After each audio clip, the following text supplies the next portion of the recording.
તો દેશમાં ચાલી રહેલા હાલના કોલસાના સંકટને પહોંચી વળવા માટે કેન્દ્ર સરકારે સંપૂર્ણ તૈયારીઓ કરી લીધી છે। રાજ્યો, વીજળી કંપનીઓ અને રેલવે દ્વારા કોલસાની માંગને પૂરી કરવા માટે કેન્દ્ર સરકાર સંપૂર્ણ રીતે તૈયાર છે। સરકારે એક સપ્તાહની અંદર દૈનિક કોલસાના ઉત્પાદનને 19.4 મિલિયનથી વધારીને 2 મિલિયન ટન કરવા જઈ રહી છે। જોઈએ ખાસ અહેવાલ।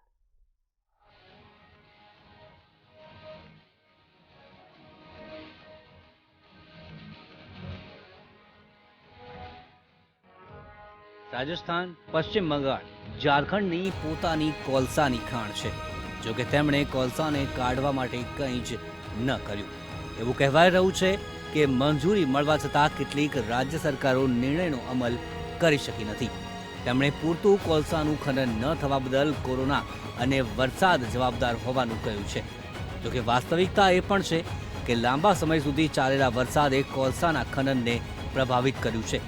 આ સિવાય આયાત કરાતા કોલસાની કિંમતો વધવાને પગલે પણ હાલની સ્થિતિ સર્જાઈ છે।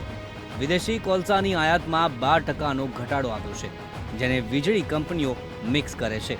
જ્યારે આયાત કરાતા કોલસાની કિંમત વધી ગઈ તો આવી સ્થિતિમાં પોતાની ખોટની ભરપાઈ કરવા માટે કંપનીઓ ઘરેલું કોલસા તરફ શિફ્ટ થઈ ગઈ અને ઘરેલું કોલસા શોધી રહી છે।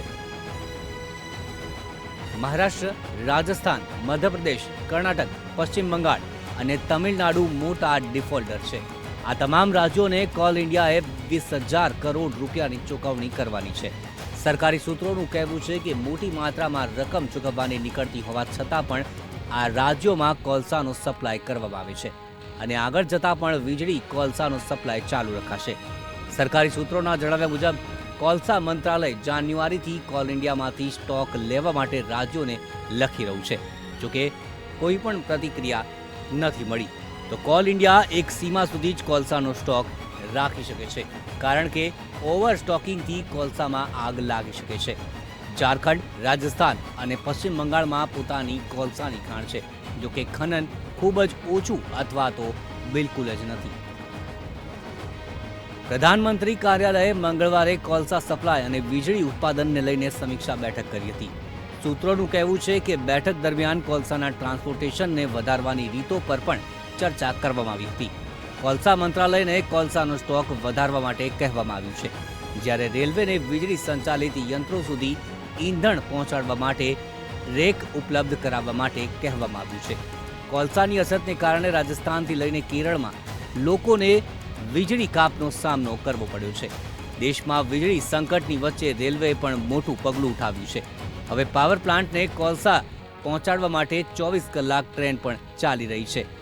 રાષ્ટ્રીય ટ્રાન્સપોર્ટરે કોલસાની આ અછતને પગલે ઇમરજન્સી પણ જાહેર કરી છે। તમામ ઝોનલ રેલવેના મુખ્ય પરિચાલન મેનેજરને નિર્દેશ પણ આપવામાં આવ્યા છે કે તે 24 કલાક સંચાલન નિયંત્રણ કક્ષોને તૈયાર કરે। Bureau report, bulletin India.